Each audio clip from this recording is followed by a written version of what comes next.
Something unique about the motorcycle industry is the fact that you can buy what is essentially a vintage motorcycle brand new.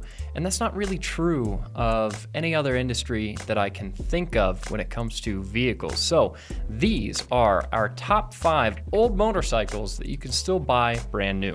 Yeah, I mean, there's a couple in the car industry. There's like the 4Runner and the Nissan GTR, and that's about it. But there's a lot more of those, yeah. Those are nowhere near as old as the majority of the bikes that we're talking about in this list. And as we go down from 5 down to 1, the bikes are going to get older and older. Yeah, and I want to make a quick distinction in this video before we get too deep in it.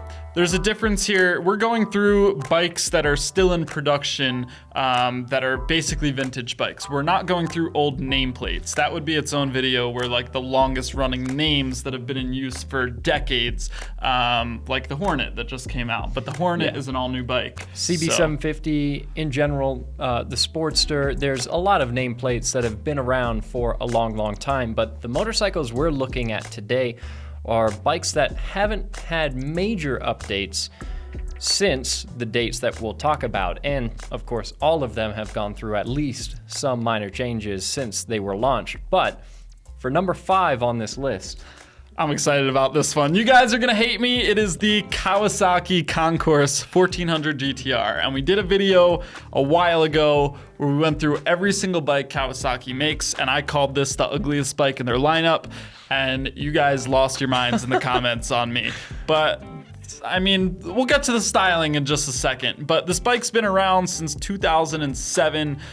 1352cc inline 4, so it's a sport tourer. It's insanely heavy at 692 pounds. And it doesn't have anything crazy in terms of technology. There's some cool stuff there, but nothing. I mean, it's got traction control, it's got ABS, it has a proximity key, tire pressure monitoring, it has this funky tetra lever rear suspension, but there's nothing here that's all that revolutionary. We just thought it would be fun to include because, there was so much blowback when Alex and I went through the Kawasaki lineup in a video and just weren't that into this bike between the two of us. Yeah. Apparently, there is a very dedicated following for the Concourse that does not appreciate us or our channel at all. And I mean, we're okay with that. Yeah, and the invitation is still open. If you have one of these bikes and you want to bring it by our office and change our minds, show us what's incredible about it. Bring it here. I'd love to see it. But especially because it still to this day falls under a price tag of $15,999. Yeah. So it's not a cheap ugly motorcycle. It's pretty pricey, definitely not super affordable. It's ugly, and it was probably ugly in 2007 when it first came out. So just not a whole lot there. If you're going for a sport tour, I could name a bunch of other bikes for 16 grand. I would much rather throw a leg over. Oh yeah. Now, number 4 on this list is the Suzuki Boulevard C50. This is a motorcycle that started life in 2001 as the Volusia, but in 2005, they made some updates to the bike, including fuel injection, and they called it the Boulevard. It's got a 45 horsepower, 805cc V-twin, and it costs $8,609 for the privilege to ride the Boulevard. Yeah. So pretty basic, not a whole lot to talk about there. I don't think it's a terrible looking bike. It's a classic cruiser looking thing. It definitely looks dated. Yeah. It's not, it doesn't look like most cruisers being made today look. So you can tell that it came out in the early 2000s. This is a motorcycle that could definitely use an update. I agree. Yeah. But again, a nameplate that's been around for a long time with Suzuki, so probably one they'll keep around. But we'll see if they make some changes. And it's also a tough category because there's a lot of cruisers that are pretty dated from all of the Japanese manufacturers. I mean, it's not an area that has a ton of innovation going on in it. And I just don't think the money's there in that segment. Like probably not. People aren't buying these bikes. Maybe Harley is still selling a lot of them, but in terms of the Japanese brands, I think they're selling less and less cruiser style bikes and more sport tours, more dual sports. There's things like the Rebel, and the Rebel is a modern, cool bike, recently updated. and reasonably popular, but I think that's a hard segment to crack into. So yeah, it makes sense that it hasn't been updated. Yeah. Number 3 on this list, you guys knew this was going to be on here, the Suzuki DRZ 400. And Suzuki currently in the US offers this in 2 flavors. The DRZ 400S, which is the dual sport, and the DRZ 400 SM, which is the supermoto with street tires and 17-inch wheels. The street version, the S, came out in 2000. The supermoto came out in 2005. And besides color changes, these things have been pretty much unchanged since they were first introduced. 398cc single cylinder, still carbureted, 5-speed manual, no technology, and an ancient dashboard on this with like super old school lights. We were at the motorcycle show in Denver once, and we were looking at one of these, and it's just looking at that style of dash, but all glossy and brand new, and the plastics aren't sun faded yet. It's funny to look at. Yeah, although that's not to say that we dislike the DRZ, because there's actually a lot of good, valid uses for the DRZ. It's a well-proven motorcycle, and some of its old school features, if you want to call it that, give it some character. I love the boxy headlight. I actually kind of like that old school Casio calculator looking screen that it uses for a dash. Some of that gives it a little bit of just an interesting character in a day where every other bike has a TFT and a more modern display. So there is something to be said about the DRZ. It's on the heavy side. I mean, if you want to get a dirt bike and ride it hard off-road, something that's a little bit more modern and lighter would be more of a benefit, I would say. But it's still a cool bike to this day. Yeah, and $7,000 for the dual sport version, $7,800 for the supermoto. So not unbelievably expensive. Yeah, exactly like you said. This list isn't necessarily bikes we dislike or bikes that need to be changed. I like the DRZ. Yeah, there's some of these that we would never buy and some that we probably would.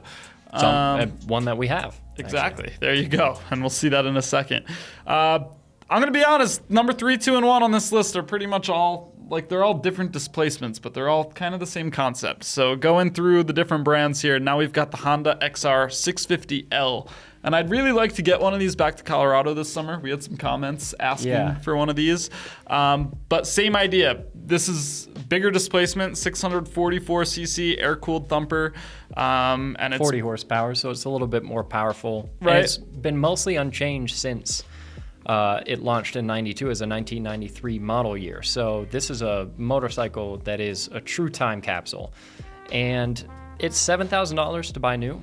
It's also not insanely expensive, not the cheapest thing on the market, but it's, in some ways, it's kind of cool to have a bike of this vintage that you can buy brand new still. But it's really funny though to read Honda's website and the way that they market the bike, because even with new vehicles and new motorcycles that have a lot of features, PR speak from the manufacturers is always just kind of a funny thing. And the way that they present this on their website is that the XR 650L is one of the most honest, straightforward motorcycles on the planet. And they also say that electric starting and street legal features make it a terrific commuter. Yeah, they had to clarify that it has electric start and street legal features, which I would imagine means a headlight, taillight, mirrors, the things that the bikes need to have in order to make it on the road. So there's not a whole lot they can say about the bike besides the things they're legally required to put on it. And that just goes to show how basic and how old this motorcycle is. And they say it right here. It's honest and straightforward. So yeah, and there is something to be said for that. It's just funny to see them try to market it. Yeah, the interesting thing about this, you'll see the next bike on our list. I'll just say it's a TW200. We'll get there in a second. But I see a lot of TW200s and DRZ 400s around Boulder. In the area we're in here in Boulder, it's really, really popular for old dual sports. Big time. I don't see a lot of XR 650Ls. No. See a lot of KLRs, but the KLR has gone through a couple generations and updates significant enough that we left it off of this list. But yeah, no, I also don't see a lot of XR 650Ls. Definitely other bikes on this list that are more widespread. Yeah. And like you said, for number one, the Yamaha TW200. And this is an awesome bike. Not to say that it couldn't necessarily benefit from an update, but since 1987, this motorcycle is also mostly unchanged. In 01, they gave it a disc brake on the front, got rid of the front drum, and they went away with the Kickstarter. But otherwise, besides that and colors, TW200 is pretty much the same bike that it was back in 87. Yeah, and we have like one. We have one here at our office. The new ones go for $4,900. What do we pay for ours? Like $3,000, $2,500, somewhere around there. Yeah, I forget exactly. We They hold said it in value. the video. They do hold their value really well. And yeah, they've been basically the same bike. And the reason we put this as number one is because, you know, we have two other dual sports on this list that are also sort of vintage bikes, but this one's got the unique aspect to that rear tire, that big fat balloon tire on the back. Yeah. So same thing. I mean, I would love to see this bike stick around because it's really cool to see a fat tire bike. My dream with this bike is that Yamaha adds fuel injection, gives it, you know, maybe ABS. So if you're riding on the street, switchable ABS. That way if you're riding, I'm a big proponent of ABS on the street. So maybe ABS that you can turn off completely, fuel injection, and bring back the old neon colors from the late 80s and early 90s. The neon colors from the 90s would be fantastic to see on this bike. I like the fact that it's stayed as simple as it has and unchanged because, you know, it's just a simple 196cc air-cooled thumper. No tech on it whatsoever. It's part of the reason that it's as rugged and reliable as it is. And it's part of the reason that it is a $4,900 bike to buy brand new. They're not putting real development into that motorcycle, so they can sell it for very little. I mean, $4,900 for that bike. That's not a lot of money for a street legal motorcycle, and it's a good bike. I think the reason that they've continued to make this and keep it relatively unchanged since 1987 is because, and I'm not a marketing person for Yamaha, but it is a winning formula. You've got a low seat height, you've got big balloon tires that are easy to stay upright on. It's a lightweight motorcycle. It's, you could argue that it's a little underpowered. I mean, it's not obviously good on the highway, but you can use it to get around town.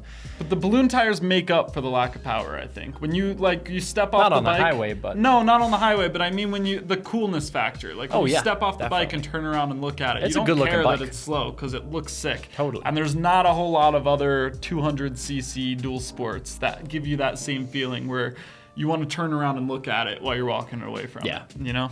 Yeah, I agree. I think it's a good-looking bike. And so the TW200 is number one on this list for a number of reasons. It is the oldest, but of every bike on this list, it's our favorite. Yeah, I'd agree. Easily. We love hands that down. TW200. I think that's going to stay in the TFL fleet for a long time.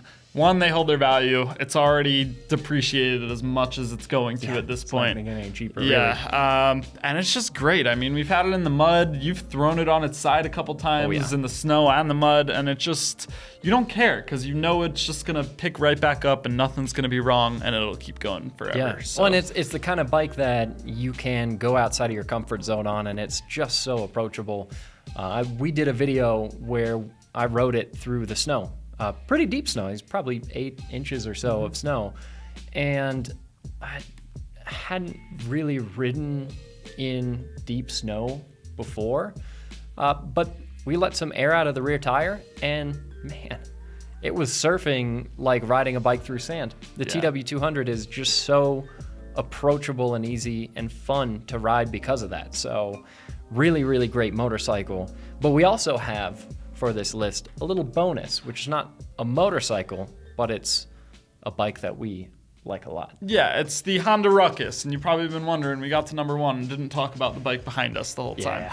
And there were a few bikes we could have put on this list. The Ruckus came out in 2002. Yamaha Zuma's been out for a really long time. The Metropolitan from Honda came out around the same time as this. There's options out there. But we picked this one because we really don't want to see it go away. I owned a Ruckus back in college, and a lot of scooters are plasticky and cheap feeling. This is an affordable scooter that's got an all or mostly metal build quality or build to it. The area around the headlight is all plastic, that like front sort of bodywork piece. But they're really well built. They've been around forever, and the customization scene is crazy. So there's tons and tons of parts out there, and if Honda changes the design on this, all those parts companies are, who knows if they're going to retool and make new stuff. Yeah. I just love the community behind these. They're a great way to get around town. They're really affordable. There's absolutely no need to update this bike because anything that anybody wants out of a Ruckus, they will modify into it. Exactly. And it's what, 2002? 2002. They did like, it's either a year or two ago, they changed the colors up. So for a while you could get it in this white and red or like an all black. And then they killed those two colors off and they brought in some funkier like sand and blue colors and stuff like that. I'm a big fan of the white and red one because it looks like the old school Honda, the XRs. But yeah, Honda, leave this bike as is, keep making it forever, and don't change a thing about it. Yeah, the Ruckus never needs to change. Yeah. That's a good bike right there. Exactly.